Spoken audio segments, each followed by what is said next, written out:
Hello guys, let's welcome back to mechanical. நம்ம Tamil mechanical YouTube channel. இந்த ஷாட்டில் என்ன பார்க்க போகிறோம் அப்படின்னா, இவர் வந்து பாருங்கள், வண்டியை இன்ஜினை வந்து பெடல் பண்ணி சுற்றாமல் கையில் வந்து சுற்றிருக்காரு. ஏன் அப்படி சுற்றுறாரு அப்படிங்கிறது தெரிஞ்சுக்கிற முன்னாடி நம்ம சேனலை சப்ஸ்கிரைப் பண்ணாமல் இருந்தால் மறக்காமல் சப்ஸ்கிரைப் பண்ணிட்டு அப்படியே பெல் ஐக்கனை கிளிக் பண்ணிங்க. இப்போ வந்து ஏன் வந்து வண்டி வந்து இப்படி கையில் வந்து இன்ஜினை வந்து ரொட்டேட் பண்ணுறாரு அப்படின்னா, பெடல் பண்ணால் இன்ஜின் வந்து பெடல் வந்து கீழே இறங்கலை அப்படின்னு. என்னென்னா இன்ஜின் ஃபுல்லாக பிளாக்குங்க. கண்டிப்பாக வந்து இந்த வண்டி கண்டிப்பாக 1 வருஷத்துக்கு மேலே தான் ரன் பண்ணாமல் ஓடாமல் அப்படியே வந்து வச்சுருக்காங்க. ஆக்சுவலாக கஸ்டமர் என்ன சொன்னார் அப்படின்னா, வண்டி வந்து 2 நாளில் நீங்கள் சர்வீஸ் மட்டும் பண்ணுங்கள் அப்படின்னு சொன்னதான்.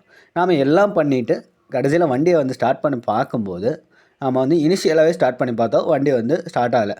சரி, பிரச்சனை இருக்குது, கிளச் பிளாக் இருக்கும் அப்படின்னு சொல்லிட்டு நம்ம விட்டுட்டோம். ஆனால் வந்து எல்லாம் பண்ணிட்டு கடைசியாக வந்து நம்ம இன்ஜினை வந்து கை வைக்கும்போது பார்த்திங்கன்னா, பெடல் வந்து கீழே இறங்கலை. ஏன் இறங்கலான்னு பார்த்தா, இன்ஜின் வந்து ஃபுல்லாக பிளாக்கு. வண்டி 1 வருஷத்துக்கு மேலே நிற்கிது. அப்படி கேட்டால் 1 வருஷத்துக்கு மேலே நிற்கிதுங்க அப்படின்னு சொல்கிறாரு. ஓகேங்களா? அப்போ ஒரு பிரச்சனையும் இல்லைங்க. நாம் வந்து இன்ஜினை வந்து நார்மலான பீப்புள் என்ன பண்ணுவாங்க, இன்ஜின் பிளாக்னா கண்டிப்பாக இன்ஜின் வேலை செஞ்சு தான் ஆகணும். இன்ஜின் வந்து டிஸ்மேண்டில் பண்ணணும் அப்படின்னு தான் சொல்லுவாங்க. ஓகேங்களா? நாங்களே அதை தான் பண்ணுவோம். ஆனால் இனிஷியலாக அதை பண்ண மாட்டோம். இனிஷியலாக பண்ணுறதுக்கு முன்னாடி சில ஸ்டெப்ஸ் எல்லாம் இருக்குங்க. அதை ஃபாலோ பண்ணதுக்கப்புறம் அதுவும் சூட் ஆகலையா, அப்போ தான் இன்ஜினை வந்து டிஸ்மேண்டிலே பண்ண போகிறோம். ஓகேங்களா? இதில் என்ன அப்படின்னா, நமக்கு கிளச்சு சைடு ஒரு பக்கங்க ஓப்பனில் தான் இருக்கும். இப்போ நம்ம மேக்னெட் சைடு கவரை கலட்டிட்டு நம்ம மேக்னெட்டில் வந்து 17 அந்த பாக்ஸ் போட்டு சுற்றி பார்க்கணும்.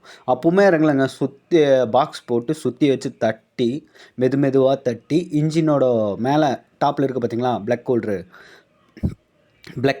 ஹோல்டரை கழட்டிட்டு உள்ளக்க வந்து நம்ம பிஸ்டன் லாக் ஆயிருக்கா, ஃபஸ்ட்டு பிஸ்டனை வந்து ரிலீஸ் பண்ணணும். ஓகேங்களா? பிஸ்டன் லாக் ஆயிருக்கா அப்படிங்கிற செக் பண்ணுறக்காக பிளக் ஹோல்டரை கழட்டிட்டு உள்ளக்க வந்து ஆயில் சப்ளை பண்ணணும். சப்போஸ் பிஸ்டன் ஃபுல்லாக பிளாக் ஆயிருந்தால் நமக்கு ஆயில் விட்டால் கொஞ்சம் கொஞ்சமாக ரிலீஸ் ஆயிருங்க. இன்ஜின்குள்ளே அப்படியே சிலிண்டர் அந்த கோருக்குள்ளே பிடிச்சிருக்கும் பார்த்தீங்களா, ஆயில் விட்டால் சடனாக வந்து லூப்ரிகேட் இருக்கனால நமக்கு ஈஸியாக வந்து மூவ்மெண்ட் ஆகிடும் சடனாக. ஆனால் இது வந்து என்ன அப்படின்னா, பிஸ்டன் லாக் ஆயிருக்கு ப்ளஸ் உள்ளக்க கிராங்க்குமே எல்லாம் லாக் ஆயிருக்குங்க. அதனால் கொஞ்சம் லேட் ஆகும். ஓகேங்களா? அதனால தான் இந்த ஸ்டெப்ஸ் வந்து ஃபஸ்ட்டு ஃபாலோ பண்ணுறோம். இப்போ நம்ம வந்து மேக்னெட் சைடு அந்த 17 பாக்ஸ் போட்டு சுற்றி வச்சு தட்டுறோம் பார்த்தீங்களா, அவ்வளோ ஹார்டாக பிடிச்சிருக்கு. ஓகேங்களா? இந்த மாதிரி ஒரு 20 டைம்ஸுங்க நம்ம ரவுண்ட் அப் பண்ணணும். மேக்னெட்டை வந்து ரவுண்ட் அப் பண்ணதுக்கப்புறம் கொஞ்சம் கொஞ்சமாக அப்படியே ரிலீஸ் பண்ணி விட்டு அதுக்கப்புறம் வண்டியை ஸ்டார்ட் பண்ணணும். ஓகேங்களா? இது இன்ஜின் பிளாக்கான இந்த மாதிரி ஃபங்க்ஷன்ஸ் எல்லாம் ஃபாலோ பண்ணணும். ஸோ இப்படி 1 வருஷம் 6 மாதம் மினிமம் 3 மாதம் இப்படி நிற்கிற வண்டியெல்லாம் கண்டிப்பாக வந்து சைலன்சரோட எக்ஸாஸ்ட் வந்து பிளாக் ஆகிருக்குங்க. சொல்லப்போனால் குளவி வந்து கூடு கட்டியிருக்கும். அதை வந்து அந்த பிளாக் எடுத்து விடுங்க. ஏன்னா வந்து இன்புட் கரெக்டாக இருக்கணும், தென் அவுட்லெட்டு கரெக்டாக இருக்கணும். அப்போ தான் நமக்கு வந்து ப்ராசஸ் கரெக்டாக இருக்கும். ஓகேங்களா? இப்போ அந்த அவுட்லெட்டும் பிளாக் ஆகிடுச்சு. அந்த பிளாக்கும் நாங்கள் ஃபுல்லாக எடுத்து விட்டாச்சு. இவ்வளோ தாங்க, சிம்பிள் ப்ராசஸ் தான். Okay, thank you.